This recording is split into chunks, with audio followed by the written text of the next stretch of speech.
Central selection बर्डनि सोद्रोमा बिपिएफनि दैदेनगिरि सिनाकान्त बसुमतारिया बे बुहुमाव गैलिया। मोनसे समनि एबसुनि गोख्रों दैदेनगिरि आरो आथिखालाव सेन्ट्रेल सेलेक्शन बर्डनि सोद्रोमा सिनाकान्त बसुमतारिया बे बुहुमनिफ्राय आनज्रायलांबाय। गोबाव समनिफ्रायनो माखासे बेरामजों भुगिनानै गुवाहाटीनि गंसे देहा फाहामसालियाव फाहामथाय लाबाय दंमोन सिनाकान्त बसुमतारिया।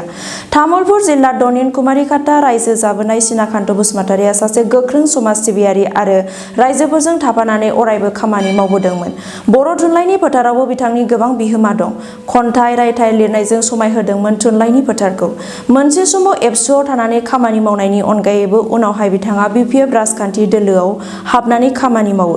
थांनाय बिटिसि बिसायख'थि समाव तामुलपुर जिल्ला कमिटि बिपिएफनि आफादगिरि बिबान बानस'नानै गोख्रों खामानि मावदोंमोन। माखासे बेरामजों भुगिनानै फाहामथाय लाबाय थानाय समावनो बिथांनि हरखाबै थैनायखौ गोबां सुबुंफोरानो दुखु मोननायखौ फोरमायो।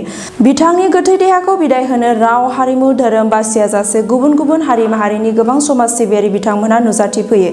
कुमारिघाटा दखरा एबसु बर' थुनलाइ आफाद तामुलपुर साख्रिआवला गौथुम बायदिजों लोगोसेनो बिपिएफ आरो इउपिपिएल हान्जानि गोबां मावथिफ्रा मान बावनायजों बिथांखौ जोबथा बिदाय होयो।